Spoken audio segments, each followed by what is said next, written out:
Vamos a hablar de la vida en China durante la dinastía Sung, accediendo a muchísimas cartas que nos llegan, gente en la puerta de la radio durante toda la noche, exigiendo a los gritos que hablemos de una vez de este tema, que se está callando, que hay gente que lo calla, con toda malicia,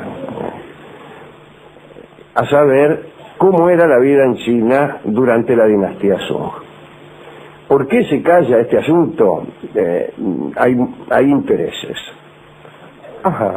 Hay mucho interés en que no se sepa nada de la vida en China durante la dinastía Sung. ¿Por qué? Bueno, no lo sé. Económica, religiosa, no lo sé. Ubiquémonos entonces en China ya por el siglo XIII, la dinastía Sung, que estuvo desde el 960 hasta el 1279, me parece a mí. Esto es mucha precisión, le digo. A mí me parecen yo tengo esas precisiones que no sirven para nada, iba a decir algo terrible. Precisiones al cohete. Sí, iba a decir. Después no me acuerdo dónde vivo. Sí.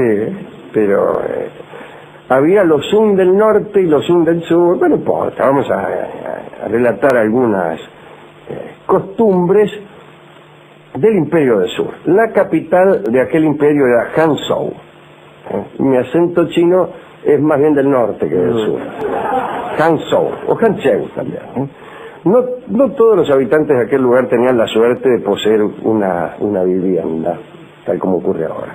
Hanzhou era una ciudad muy poblada y, como hemos contado alguna vez, frecuentemente arrasada por los incendios porque había mucha gente amontonada, celdas, patios, monasterios, barcos en laguitos, acantonamientos militares, gente amontonada. Lo que no quiere decir que haya incendios. Lo que provocaba los incendios no era el amontonamiento de gente. La gente más bien no agarra fuego con facilidad. En cambio la madera sí, claro. La casa de madera o de caña de bambú, le digo, le agarran fuego enseguida, pero un gordo no le agarra fuego. Hay que avivarlo mucho. ¿Por qué dice acá que había incendio porque la gente estaba amontonada? No, porque las casas estaban amontonadas. La gente amontonada. Bueno. La gente del pueblo que había conseguido una casa era poca y además en las casas también vivían amontonados. O sea, 5 o 6 en la misma pieza. Poco se podía hacer contra la muchedumbre, contra ese amontonamiento. Había construcciones de varios pisos, estamos hablando del siglo XIII, pero generalmente hecha de varas de madera, de cuerdas anudadas, de estera. La estera, ¿se acuerda? Ya no hay más esteras. ¿Cómo era aquel verso que decía? ¿Te acordás de aquella estera que en verano daba sombra y aquella bolsa arpillera tirada ante la catrera como si fuera una alfombra? Y pensar que de hace rato vos fuiste para este ñato como el sol para la ropa. Pero, ¿qué hacemos con el retrato si la mina está en Europa? Bueno, discúlpeme, usted no me venga con versos de Contursi cuando estoy hablando de la China clásica. Discúlpeme, me estoy en tema, no lo distraigo. El caso, calculen ustedes, casas de varas de madera, de cuerdas anudadas, de estera, de estacas de bambú, de papel pintado, eso agarra fuego enseguida. En Hanzhou vivían más de 1 millón de personas en el año 1270. Para alimentar a tanta gente se necesitaban, por ejemplo, 200 toneladas de arroz por día. Marco Polo la definió como mayor que cualquier otra en el mundo, y era verdad en aquel entonces, ¿no? Mayor en tamaño, desde luego. La ciudad era de forma irregular, las murallas estaban perforadas por 13 puertas, también irregulares, quiero decir que no estaban muy bien medidas. El Palacio Imperial parece que estaba en el barrio sur, acá en San Telmo. En el centro, en cambio, había un mercado de chanchos. Los artículos amontonados por todas partes afeaban la ciudad y las actividades comerciales incontroladas le daban un aire caótico a la ciudad de Hanzhou. Todos los edificios eran rectangulares. En realidad debo objetar al redactor diciendo que serían prismas rectangulares, ya que si los edificios fueran rectángulos estaríamos en la presencia de una ciudad de 2 dimensiones, lo cual es un poco raro. Sin embargo, se iban amontonando estos prismas y hacían las casas como los tanos de casero. Primero hacían un prisma, ¿no? Que era una pieza, y después cuando pelechaban construían otro al lado. Ajá. Y otro, y otro, y otro. Para que llegaran los hijos. Sí, así, bueno, así se progresa en Casero. Ajá. O se progresa, ahora no sé, pero así. Y en China también. Ajá. En dos lugares se progresa así. En la China del siglo XIII y en Caseros. Señal innegable de que Caseros fue descubierto primero por los chinos. Y es muy probable que hayan estado allí. Ujú. Durante la construcción, el techo era aquello a lo que más tiempo se le dedicaba. Se lo empezaba a construir lo más pronto posible. De todos modos, no podés empezar por el techo, pero en cuantito estaban los pilares, ya le ponían el techo. Siempre a dos aguas, descansaban sobre una combinación de vigas y troneras que en los edificios más hermosos parecían sostenidos en el aire, y lo más feo, parecían una chapacín, y eran una chapacín. Los viejos constructores sostenían, por distintas razones, que los extremos de los techos debían ser ligeramente curvados hacia arriba, como vemos ahora, ¿no es cierto?, en los grabados chinos de las tintorerías, de los almanaques de las tintorerías. Eso era para estar en armonía con los árboles cercanos y con las curvas caprichosas de las colinas de la ciudad. Yo no he visto nunca una colina curvada hacia arriba. Más bien al revés, ¿no? No, pero no importa. Aquel precepto de los arquitectos de aquel tiempo se cumple hoy siquiera en los dibujos que hacemos de chino, ¿no? Cuando uno dibuja un chino, le mete un edificio con la punta del techo retorcida en forma de firulete atrás. Pero estos techos de puntas curvas estaban reservados por ordenanza municipal a las residencias de las personas de la alta sociedad y también a los edificios oficiales. Las casas populares de los atorrantes como uno, incluso los techos de los comercios, no se preocupaban por seguir esa costosa moda. Es decir, la casa de los ricos tenía el techo con firulete y las otras no. Yo he oído decir que esa especie de repulgue del techo de los chinos era para que un cierto demonio no cayera sobre la gente. Había un demonio cuyo nombre tenía la precaución de olvidar, que se descolgaba desde el tejado y caía sobre las personas cuando éstas salían de las casas. Para que eso no ocurriera, le hacían esa vuelta hacia arriba, y entonces este ser maléfico se veía detenido por el firulete, y gracias a esa astucia arquitectónica los chinos vivieron felices hasta el día de hoy. Un detalle, las ventanas estaban hechas de enrejado, pero las partes vacías se cubrían con papel encerado, no con vidrio, no había vidrio. Generalmente este papel encerado se adornaba con flores, con figuras de animales, y estos papeles se vendían en los mercados de Hangzhou para decorar, papel decorativo para las ventanas. Y ahí podías pegar un dibujito. Bien, otra curiosidad, solo los personajes importantes del imperio podían tener más de una puerta de acceso a la casa. Solo los personajes importantes del imperio. Los demás, por ejemplo, si vos eras un príncipe del imperio, podías tener 2 puertas, hasta 3 si te descuidabas. Pero si eras un gil como yo, tenías una puerta sola. En la puerta podías pintar entes protectores contra los malos espíritus. Dibujabas ahí un ente protector. Generalmente se trataba de personajes históricos divinizados. Ya hemos hablado aquí de los 8 inmortales, gente así. Bien. En las casas importantes cada pabellón tenía su función particular. Había una pieza para admirar el claro de luna. Mira ahora. Otra, qué sé yo, no sé, uno para... ¿Quiere admirar el claro de luna? No, pase por aquí. En esta pieza yo admiro el claro de luna. Ajá. Aquí en esta otra me rasco. Es una pieza que tengo para rascarme. ¿Sí? ¿Especial para eso? Especial porque hasta la pared tiene una pared muy regular y rugosa, de modo tal que aquí me rasco en forma literal, no solo metafórica, contra la pared. Tengo un escritorio incluso aquí, sí, que me vendió San Severino, y me sirve para rascarme atrás de la rodilla y en otros lugares donde es preferible un escritorio, pero el escritorio tiene algunas angulosidades que son extraordinarias para rascarse, como dice aquel... Se rascaba siempre contra el escritorio de San Severino. Qué lindo, Qué lindo, vale. ¿Cuántos Bien, recuerdos? ¿cuántos recuerdos? El caso es que así eran los chinos. ¿Sabe cómo refrescaban las piezas cuando hacía calor? Pintaban, por ejemplo, cuando hacía calor, le pintaban a la pieza paisajes nevados. Ajá. Para inducir el fresco en épocas de mucho calor. A falta de aire acondicionado, usted veía un paisaje nevado, te metías ahí y veías la nieve, decías, qué frío, ¿no? Ajá. O sea, usted quiere sostener con esto que la percepción del calor o el frío es puramente psicológica. No, pero puede ser visual.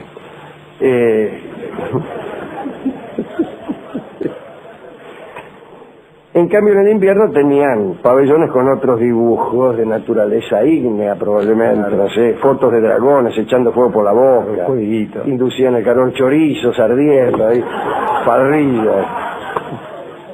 Parrillada. Yo tenía un departamento tan chico que cuando hacía mucho frío pedía una pizza. Ajá, y se calentaba, traía una pizza caliente, Así con el cartón. y con el calor de la pizza ya se calentaba la pieza. Ajá. No me la comía la pizza, la dejaba ahí. Claro. Poníamos las manos arriba de la pizza y nos calentábamos. La comida fría. El piso de Hancheu, de las casas de Hancheu, estaba recubierto de ladrillos esmaltados, una especie de cerámica, ¿no? Sin embargo, dicen que en alguna residencia había pisos de madera, un piso parecido al parqué, que tenía incrustaciones de flores de plata. Un parqué con incrustaciones de flores de plata. Que, sin embargo, los peronistas lo levantaban para hacer asado. Los peronistas chinos. Los peronistas chinos. Y bueno. En el interior de las casas no había sillas. Seguramente también las habían quemado para algún asado. Claro.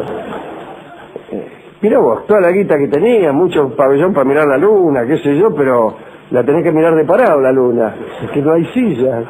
Ajá. ¿Cómo no va a haber sillas? Y porque por ahí se sienta usted en posición de loto. Del otro. Sí, del otro. No, de loto.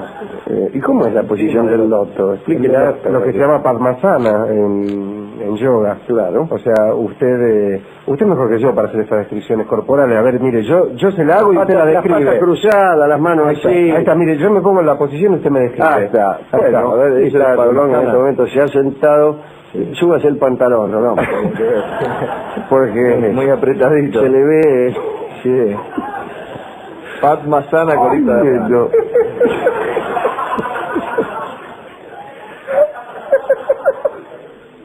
Acá dice que las sillas no llegaron a la China hasta el año 1500. Así que la gente estaba sentada en el aire. Estaban esperando. Por suerte tampoco habían llegado las mesas, porque imagínense si no, la gente sentada en el suelo y tanteando los platos. Alcanzaba la pista. No, mesas sí había, lo que no había eran camas, porque las camas estaban reservadas solo al emperador. El único que apolillaba en una cama era el emperador, los demás en el suelo. Los jardines y los estanques eran tan importantes como las viviendas. Así que, bueno, no sé. En los jardines había arroyos, caídas de agua, flores exóticas, allí en Hanzhou.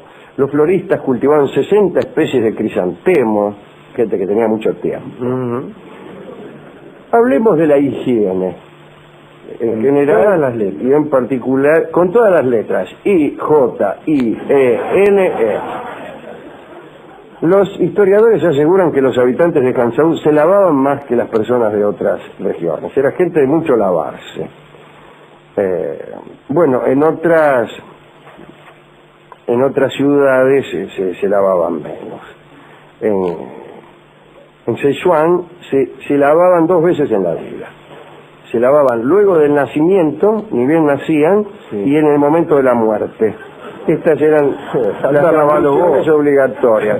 O sea que se bañaban 2 veces en la vida y cuando no era necesaria ninguna de las dos, le diré, porque en una recién nacida que no tenías tiempo de haberte ensuciado, y en la otra para que te ibas a bañar si ya te morías. Y no salías.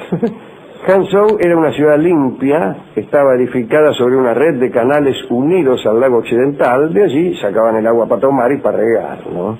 Una vez al año, como en Venecia, se hacía una limpieza general de los canales, aunque también había un servicio diario de recolección de basura.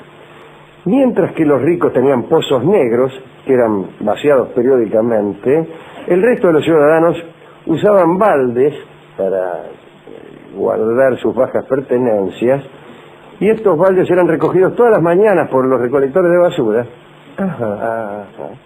¿Lo dejaba en la puerta o venía el tipo y te golpeaba?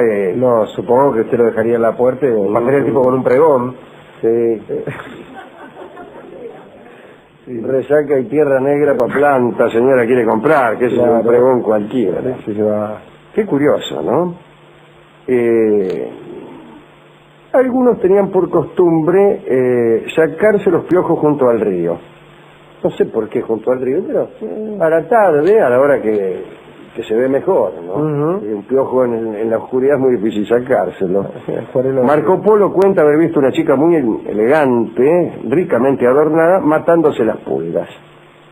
En el libro del millón, ¿no?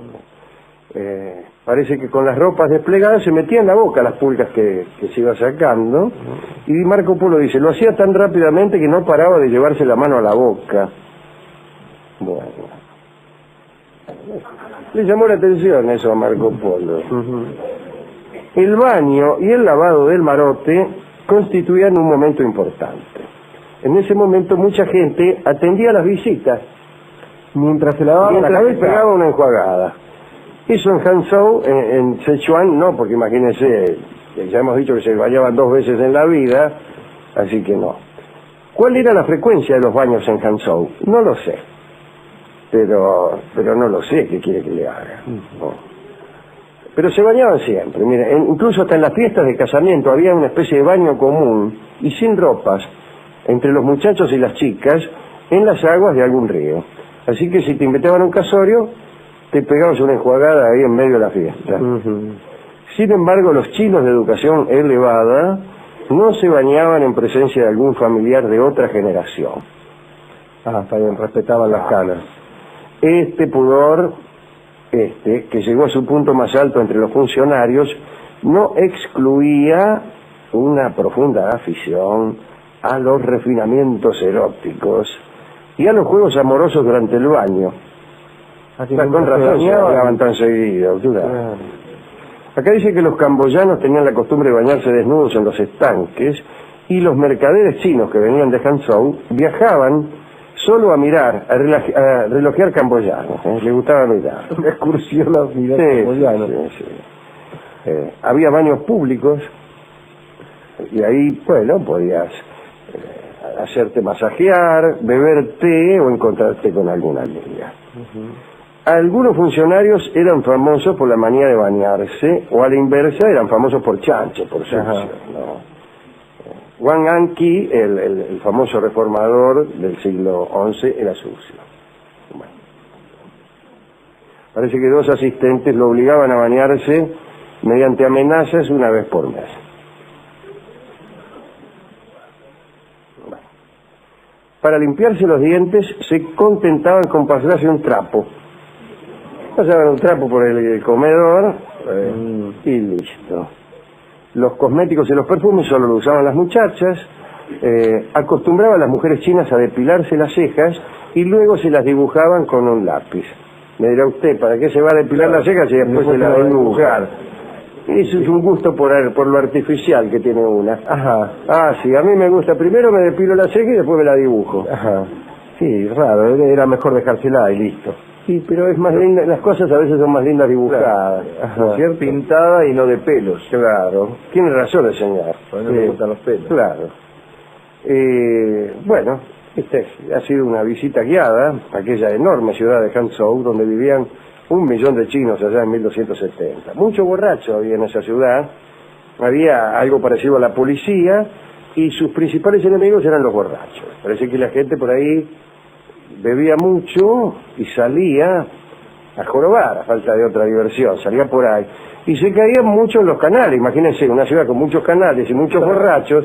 ¿Qué sucede ante la interacción de un borracho y un canal? La caída del borracho en el agua. Imagínese, usted borracho salía en 1270 por Hangzhou, sin iluminación, sin folleto de turismo, sin folleto incluso que le expliquen a usted lo mal que hace el alcohol, usted toma. Cuando quiera correr se caía al canal. Claro. Bueno, todas las noches sacaban unos cuantos que se caían a los canales. No era un lugar hermoso, tenía muchos canales, pero no se parecía en nada a Venecia. Si cada lugar con canales se va a parecer a Venecia, estamos arreglados, ¿no? Pero eres el primer ejemplo en la historia de una ciudad con problemas de gran metrópoli. El hacinamiento, problemas sanitarios gravísimos, problemas de vivienda, problemas de gente que anda por ahí y no sabemos qué hacer con ella. ¿A quién podemos dedicar esto? Bueno, permítame una dedicatoria personal, ya que hemos cantado la canción en honor al amigo San Severino, a Ana Inés, su hija, que es amiga de este programa, y a los arquitectos que tenían ese gusto, Alejandro, por una cierta cuestión estética, ¿no? Que se pareciera al entorno, a los árboles, en una época donde se construye sin tener en cuenta ninguna cuestión estética. Claro. No importa dónde. No hay derecho a la belleza, hay derecho a cualquier cosa, pero a la belleza no. Por eso, a los que gustan de la belleza, entonces. Bueno, ¿con qué podríamos, me he preguntado durante toda la tarde, amueblar musicalmente este relato, esta charla? Y me parece que está bien el tango de Roberto Grela que se llama Callejón, ya que seguramente habría muchos callejones, casi no había otra cosa, los callejones en aquella ciudad. Vamos a escuchar la versión de otro gran guitarrista, Juanjo Domínguez, amigo de este programa, de este tango de don Roberto Grela, Callejón. Así que, Juanjo, tóquese Callejón en honor a los chinos de Hangzhou. Adelante.